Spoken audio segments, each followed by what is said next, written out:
अब तक बाबा साहब का नाम लेकर बहुत लोग आए। ये हमारा 10 साल का अध्ययन है कि हमें 10 साल बाद दिशा मिली कि हम करो तो क्या करें, हम क्या बदलाव कर सकते हैं। हम जाते हैं समाज में समाज सुधार के लिए और हो जाते हैं राजनीतिक। समझ रहे ना आप लोग? जो भी लोग आए वे आए समाज सुधार के लिए, आए समाज का संगठन बनाने के लिए, लेकिन वो हो गए राजनीतिक। ऐसी क्या चीज है जो वो टिक नहीं पाते अपनी जगह पर? इसी का अध्ययन हम लोगों ने किया कि ये टिकना क्यों नहीं चाहते, क्या कारण क्या है इस बात का। आप जो कह रहे हैं ना मान्यवर काशीराम आए, मैं आज इस बात को सिरे से खारिज करता हूं कि काशीराम जी ने बाबा साहब के बाद ही धर्म और संस्कृति का काम ही नहीं हुआ। काशीराम जी ने धर्म का संस्कृति का कोई कार्य नहीं किया जी। उन्होंने संगठन बनाया, बहुत अच्छा काम किया, राजनीति की बहुत अच्छा काम किया, लेकिन धर्म का कोई काम नहीं किया। कोई कह सकता कि काशीराम जी ने धर्म के लिए कोई काम किया? नहीं किया। उन्होंने अपना जो काम था वो किया, संगठन बनाया, घर छोड़ा, परिवार छोड़ा, कुर्बान कर दिया अपने आप को। और साथ में ये भी लिखा कि मैं बाबा साहब डॉक्टर अंबेडकर की एक किताब, एक भाषण एनिहिलेशन ऑफ कास्ट पढ़ने के बाद अपना पूरा जीवन त्याग सकता हूँ, लेकिन मैं घृणा करता हूँ उन लोगों से जो कहते हैं मैंने बाबा साहब को सारा जीवन मानना, सारा जीवन पढ़ा, और उनका आज तक वो बदले ही नहीं। और मैंने एक भाषण, एक किताब पढ़कर, एक छोटी सी किताब है एनिहिलेशन ऑफ कास्ट, बारीक सी, उसे पढ़कर अपनी नौकरी त्याग दी, अपना पूरा जीवन लगा दिया समाज के लिए, पूरा अपना आप को पूरा कुर्बान कर दिया, कभी लौट कर घर भी वापस नहीं गए। एक किताब ने मेरे अंदर, एक भाषण ने बाबा साहब की इतनी बड़ी क्रांति कर दी। लेकिन कुछ लोग कहते हैं कि मैं बाबा साहब को मानता हूँ ना, पूरा जीवन हो गया झूठ मूठ में मानते हुए, झूठ मूठ करते हुए, जय भीम झूठ मूठ करते करते, लेकिन उनका कुछ भी नहीं बदला, ना वो बदलना ही चाहते। तो बाबा साहब के मान्यवर काशीराम कह रहे हैं मैं उन लोगों से घृणा करता हूँ जो झूठे अम्बेडकरवादी ये कहते हैं मैंने पढ़ा भी बाबा साहब को, जाना भी बाबा साहब को। पढ़ा तो चैन से कैसे बैठ गया?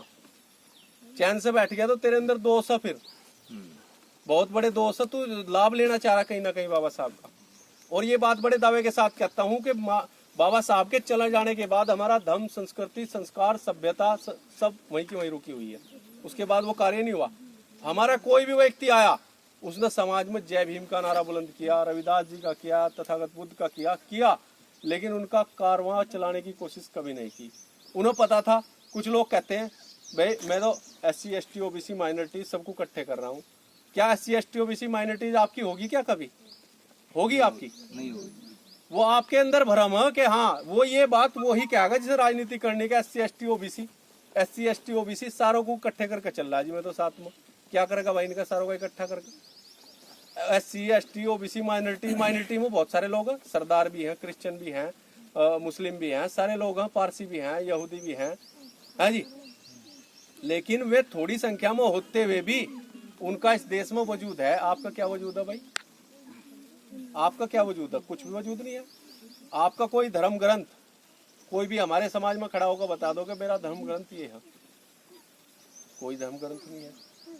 कोई सभ्यता, कोई संस्कृति। हम कहते हैं समाज बार बार हम इस चीज को भी कहते हैं कि ये समाज का बाहुल्य क्षेत्र। नहीं जी, ये चमार जाति का तो बाहुल्य क्षेत्र हो सकता है, लेकिन समाज का बाहुल्य नहीं है। ये समाज का बाहुल्य ये इसलिए नहीं है, एक ही गांव के अंदर 400-500 लोगों के रहने के बीच में हम अलग अलग मान्यताओं को मानने वाले लोग रह रहे हैं। उन्हीं में से कुछ कट्टर हिंदुवादी भी हैं, उन्हीं में से कुछ कट्टर सत्संगी निरंकारी भी हैं, कुछ उनमें से राधा स्वामी भी है, उन्हीं लोगों में से कुछ क्रिश्चियन भी हैं, उन्हीं लोगों में से। यानी कि हम समाज कहाँ? समाज तो उन लोगों के समूह को कहा जाता है जिसकी एक जैसी भाषा हो, वेशभूषा हो, संस्कृति हो, सभ्यता हो, जिसका धर्म ग्रंथ एक हो, जिसका धर्म एक हो, उस व्यक्तियों के समूह को समाज कहते हैं। हम समाज है ही नहीं। हम तो भेड़ बकरियों की तरह जहाँ भी भीड़ होती है उधर ही, जहाँ डमरू बजता वहीं चल जाए। है या नहीं ऐसा अभी तक? बिल्कुल ऐसा ही है। अब मकसद है कि हम यहाँ क्यों इकट्ठा हुए, यहाँ से क्या नई शुरुआत होने वाली है। यहाँ से मैं आप लोगों को ये मैसेज देना चाहता हूँ, यहाँ जब हम इकट्ठा हुए तो हमें ये मालूम होना चाहिए क्या करने के लिए जा रहे हैं हम नया। क्योंकि बुद्ध विहार, अंबेडकर भवन और रविदास मंदिर, कोई गांव बचा हुआ होगा जहाँ नहीं है नहीं है जी? सब जगह है भाई। कहीं रविदास मंदिर छोटा है तो कहीं बड़ा है, कहीं अगर अंबेडकर की मूर्ति धरी चलो उसके ऊपर छतरी नहीं तो अकेली खड़ी है ना। कहीं कहीं बुद्ध विहार भी है, जहाँ समझदार लोग होंगे बुद्ध विहार भी है। लेकिन वो मूर्तियां बोल देंगी क्या अपने आप मैं क्या चाहते हूँ? बताओ, बोल देंगे क्या? नहीं बोल देंगे। वो रविदास के मंदिर बोल देंगे क्या हम क्या रविदास जी क्या चाहते थे? बोल देंगे भाई? नहीं बोल देंगे। वहाँ क्या चल रहा? रविदास के मंदिरों पर तो सुल्फा चल रहा, ताश खेलने का काम चल रहा, या नहीं चल रहा जी? या एक जो नजदीक उसके घर है जिसका मंदिर का उसका कब्जा, हाँ बस मैं मेरे पास चाबी है, मैं मालिक हूँ उस मंदिर का, मैं चाहूंगा तो खुल जाएगी, किसी की बारात आई तो खुल जाएगा, नहीं तो बंद पड़ा है यो मंदिर समझ लो मेरा, हाँ घुसने नहीं दूंगा किसी को, है ना? ऐसे चल रहा है ना जी। कोई अम्बेडकर की मूर्ति है तो कोई किसी पर क्षमा हो गया, किसी पर नहीं तो वो खड़ा चुपचाप वही किला, चाहे वो कुर्डियों में खड़ा कर दिया है नहीं जी। टूट गया तो ध्यान देता कि टूट गया हमारा तो भाई मसीहा का ये तोड़ दिया, आज तो भाई यहाँ कत्लेआम हो जाएगा आज ही, है ना जी। उस दिन जो आगा उस दिन इकट्ठे हो गए मुश्किल से, नहीं तो खड़ा जहाँ खड़ा, है ना जी। 14 अप्रैल को सोचेंगे कुछ जागरूक से होंगे तो ले जाकर फूल माला गिर दी, और नहीं तो खड़ी मूर्ति थोड़ा ही बोल लगी, है ना जी। जहाँ बुद्ध विहार है उन बुद्ध विहारों पर भी यही कलेश चल रहा है आज तक। उन बुद्ध विहारों पर बनते जी जानते हैं इस बात को अच्छी तरीके से, उन पर भी ऐसे ही चलता है कब्जे का हिसाब कि भाई मैं आ गया तो मेरा कब्जा मेरी कमेटी, मेरा कब्जा मेरी कमेटी, यही सब चल रहा। मैंने यहाँ से दिल्ली तक अम्बेडकर भवन, तमाम अपने अम्बेडकर विहार, बौद्ध विहार और अपने हरेक रविदास मंदिर की गाथा बता रहा हूँ मैं आपको। ये उनमें वहाँ आज तक अपनी कमेटियों में ही झगड़ा चल रहा है, मैं कुछ निर्णय नहीं कर पाया कि कौन है इसका मालिक, है जी। ना ही वहाँ से कोई सामाजिक प्रचार होता किसी से भी। मैं कहता हूँ इधर उत्तर भारत के अंदर अम्बेडकर भवन से बड़ी जगह नहीं है, 60-65 बीघे में बनाया था बाबा साहब ने, 62 बीघे जमीन में, और आज भी 40 बीघे के आसपास जगह है वहाँ, और वो ऐसी जगह है जो 1 करोड़ में 1 गज जगह मिलती है वहाँ। लेकिन वहाँ जो जिनके अंडर में वो अम्बेडकर भवन है वो लोग ही वहीं से कालका का मंदिर है वहां से जाते हैं पैदल पैदल नवरात्रों में। बोल लो तो क्या हो जाएगा प्रचार बाबा साहब का? नहीं होगा। बाबा साहब को कोई ये मानता हो कि बाबा साहब बहुत एक साधारण चीज है, मैं जय भीम बोल दूं तो मैं मान लूंगा, नहीं। बाबा साहब जहाँ भी जिसके भी अंदर विचार घुसते हैं ना, जैसा वो चढ़ता है ना जहर चढ़ता, ऐसा काम करता है जैसा जहर चढ़ता। क्योंकि जैसे जैसे अम्बेडकरवाद अंदर जाएगा ना तो एक मनुवाद वो बाहर आएगा। जैसा हम एक सांस लेते हैं ना, एक ली तो एक छोड़नी पड़ती है, तो अम्बेडकर अगर अंदर रहेगा ना तो सारी चीज बाहर निकल जाएगी, कुछ नहीं रह सकता आपके अंदर बच्चों, बाकी को निकालना ही पड़ेगा। 2 चीज एक साथ नहीं रह सकती, जैसे किसी ने कहा एक म्यान में 2 तलवार नहीं रह सकती, अम्बेडकर किसी के साथ नहीं रह सकता। अगर अम्बेडकर आपके अंदर आ गया, आपके क्षेत्र में आ गया, तो सारा पाखंड अपने आप खत्म हो जाएगा, निकाल देगा बाहर उसे। गलत कह रहा हूँ जी मैं? बिल्कुल। अम्बेडकर नाम ही वो है, दूसरों को तो जहर की तरह चढ़ता। गलत कह रहा हूँ जी मैं?